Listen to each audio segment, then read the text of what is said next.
Well,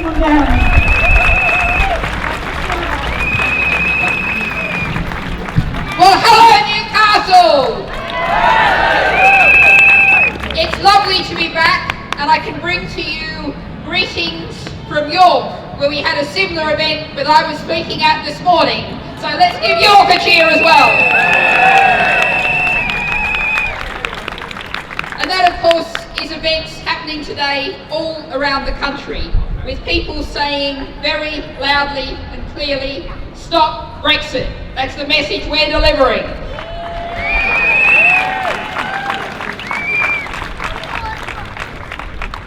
But how do we do that?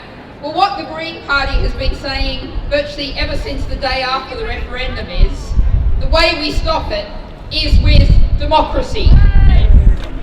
We have to have what we call a ratification referendum, a second referendum, because the first one did not democratically decide where we would go.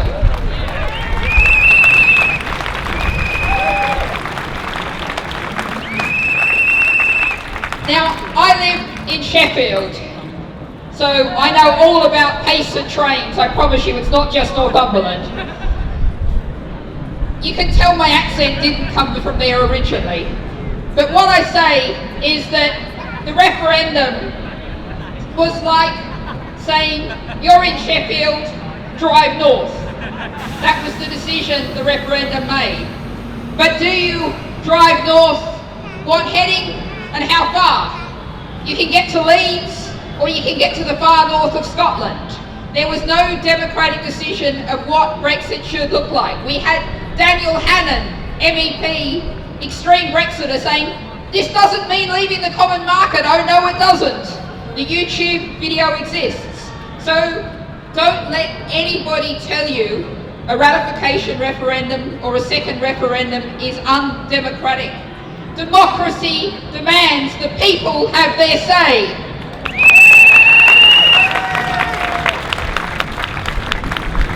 Now, what we also need to do is, of course, point to what an absolute total mess the Tories are making. They haven't settled the negotiations in the Tory party about what they want from Brexit, let alone be ready to talk to Europe. And the next time you hear someone airily say, don't worry about crash out Brexit, it'll be fine, just point to them to Philip Hammond, who admitted crash out Brexit could mean flights to and from the UK stop. That's not fine. And of course, we're already doing enormous damage to our friends, our colleagues, our neighbours, the EU citizens here. They are victims of Theresa May's hostile environment to migrants. And let's all say no to the hostile environment.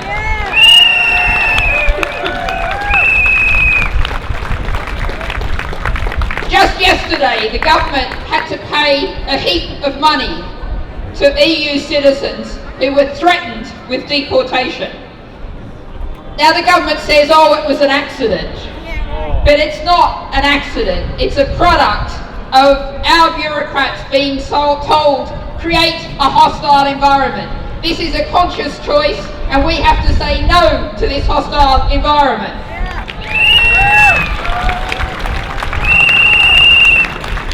And we have to say yes to a government that operates within the law.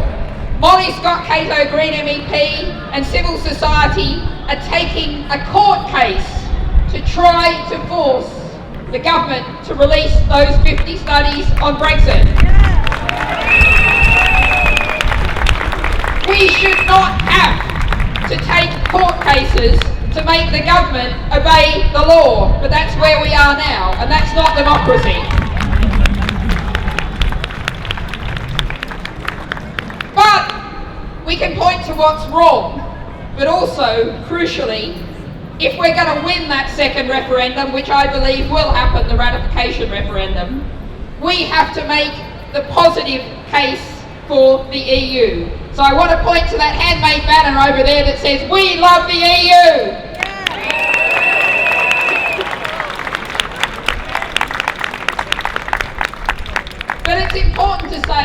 that this does not mean we love everything the EU does. But, and I got myself into a lot of problems with the Express newspaper on this. As I said during the referendum campaign, the EU is more democratic than Westminster. And there's lots of things that the EU has done that I don't like, but the answer is to use the democratic electoral system, the proportional representation fair electoral system, and the mechanisms of the EU to change the politics.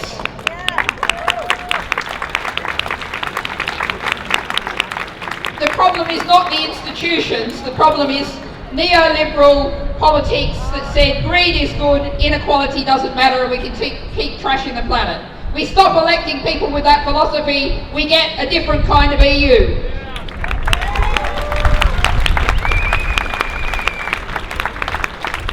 Now, a lot of people will tell you, and will still tell you, that we had a vote about immigration. Well, demonstrably, Lord Ashcroft did a very good survey that showed majority was not. The majority of people were not voting about immigration. The majority of people were voting to take back control, sovereignty.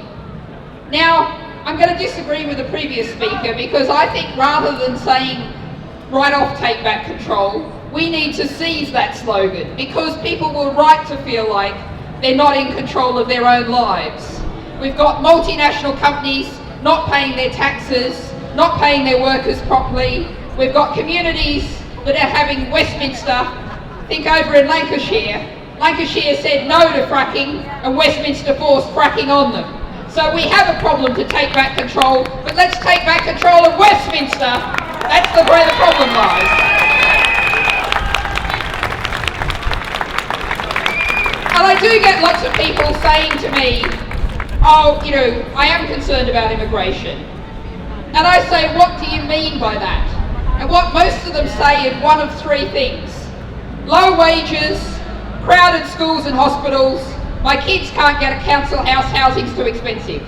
And I say to them, you are absolutely right to be concerned about those things, but they're not caused by immigration, they're caused by failed government policies.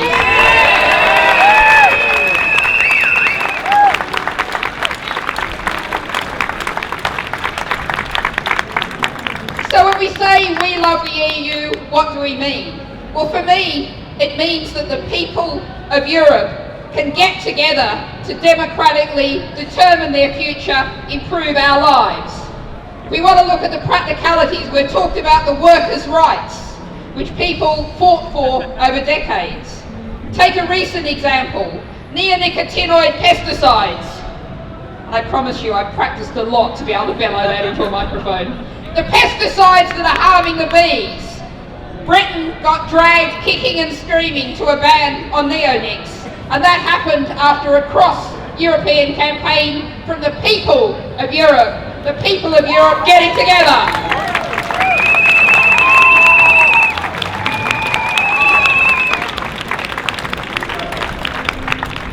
Now I've said, I think there will be a second referendum and we have to start now winning that referendum.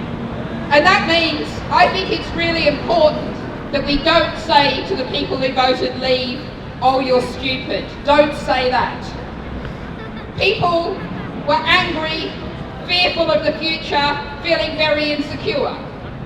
What we have to do is say to them, we can build something much better in the EU. You were right to want to take back control. You were right to say, we want a fair voting system in Westminster, we want democracy. You are right to say, we want to make multinational companies pay their taxes. And boy, as the whole of Europe, we're in far better position to rein in the Amazons, the Facebooks, the Googles, than we are just on our own in Britain.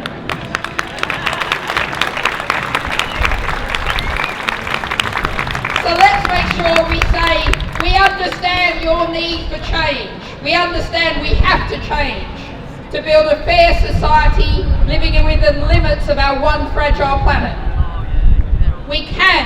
We must do all of that as part of the EU, the people of the EU, together, working together, And I've got to say, politics should be something you do, not have done to you. You're all doing politics today. Let's keep doing this. And, you know, in a few years' time, I believe, I hope, I think we can be saying this was the turmoil we had to go through to build a better Britain, a better EU, to work together for the common good. Thank you.